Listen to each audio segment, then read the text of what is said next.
Good morning, everybody.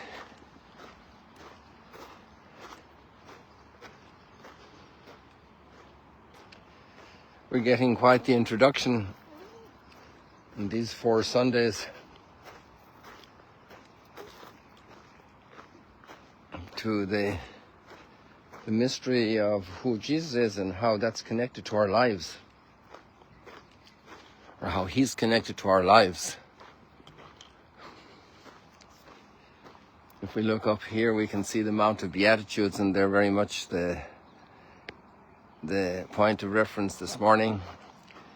There, I'll bring it to the very center of the screen now. The spot of white there, that's plastic, a banana plantation. And so we have the 8 Beatitudes today. This gospel that's very special. But the brilliant thing about the liturgy today, the liturgy of the word, is we have all the readings. They show us the roots, the connectedness of the message of all of Scripture under this aspect. And so we can go back to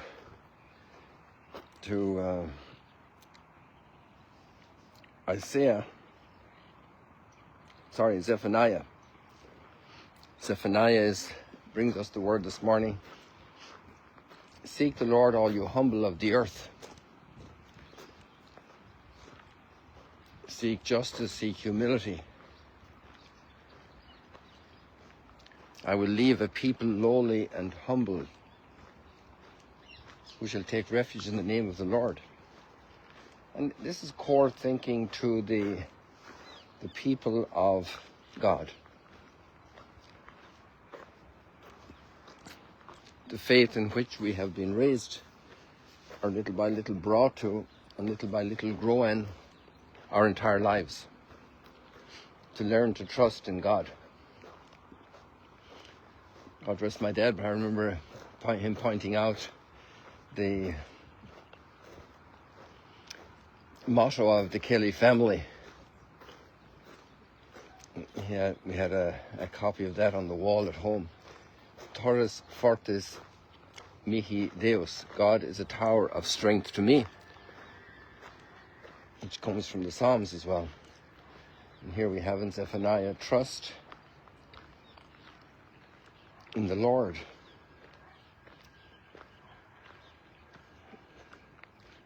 Those who take refuge in the name of the Lord. They shall do no wrong and speak no lies. They shall not deceive. They shall be in peace. Many times the poor are dispossessed and are ravaged.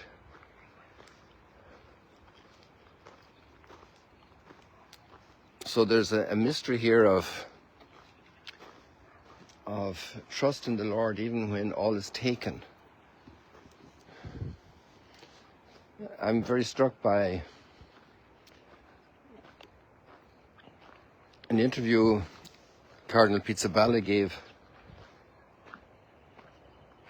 about the Holy Land, not just as a place that needs financial support, but a place that has a great treasure to give today to the world. We're talking now, let's say, within the Catholic community, when people overseas want to help here, to help the Christians here.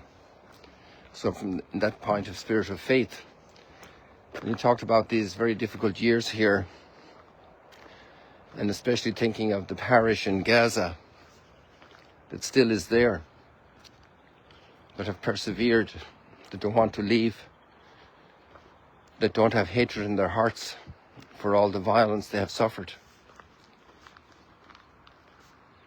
And he said the faith is whittled down to the very essentials. Everything is taken away.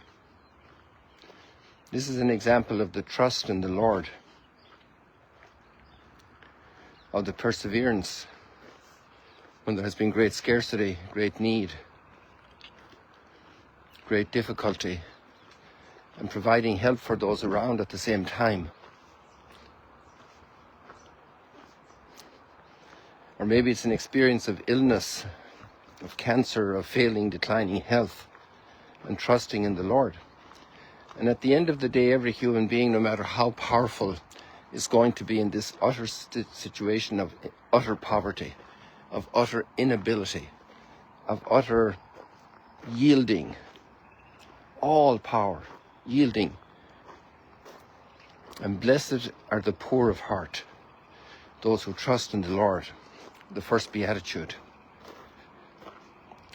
But to have that trust in the Lord, even when we have good times, when we own a house, when we have work, when we have some income, when we have some food, when we have some freedom. But even when all that freedom is taken away, when people are persecuted, rejoice and be glad, because your reward will be great in heaven. And there's a peace and a trust that even in the midst of that kind of persecution, the victim doesn't play victim, because the victim is a source of message for the persecutor. And sometimes that makes the persecutor very angry and even more difficult. But that's the proclamation then. In a way, the Beatitudes are the resurrected person, the person who's in the resurrection, the person who believes in the resurrection, the person who is completely enveloped in God's power, even in the midst of utter weakness, crucified and resurrected at the same time. This is an extreme development of faith and hope and love that's able to forgive enemies, that doesn't harbor hatred. And this doesn't apply only to war and violent death like crucifixion and that kind of hatred, but it also applies to injustice, even within the family. And there the virtues flower, beautiful flowers of patience, of kindness, because at the end of the day, it's not about this or that earthly decision. It's about winning the other person for eternal life. The Beatitudes person is always a friend of everybody, that doesn't stand just with one person, but loves everybody. That doesn't stand just with one people, but loves every person made in the image and likeness of God, and wants to bring each one to the fullness of joy forever, to the fullness of reconciliation, like Joseph and his brothers.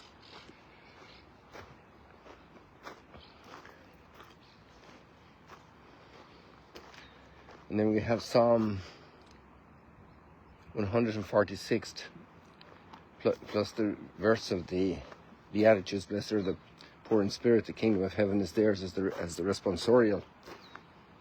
The Lord keeps faith forever.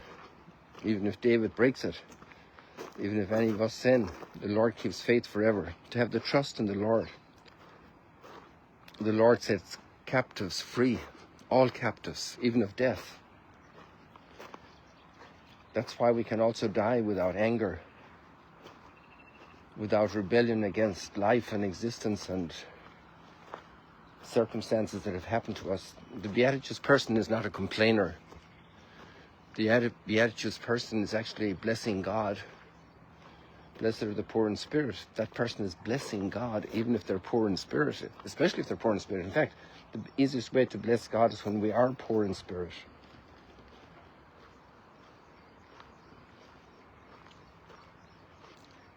The Lord gives sight to the blind. And there are some people today that are blind to the violence they're committing. They're blind to their greed. And the Lord will give them sight at some point along the way. And we can pray for that, for the people who are very unjust, very unfair. Because at the end of the day, it doesn't matter if I have a castle on this earth or if I'm in rags. At the end of the day, it matters if I'm becoming a resurrected person. A person powered by faith, hope, and love.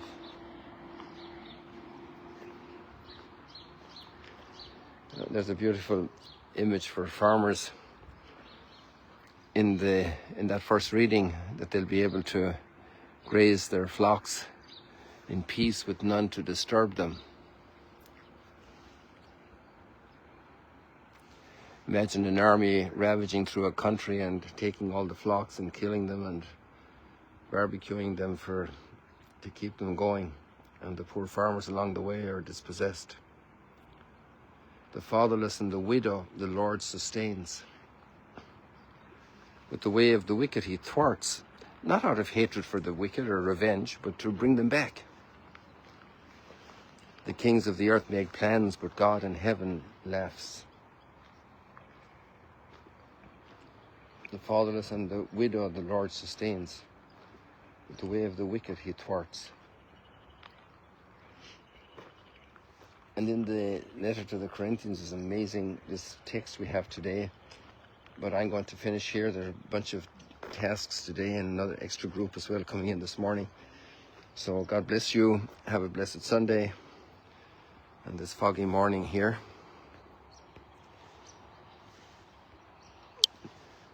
See you later, alligators.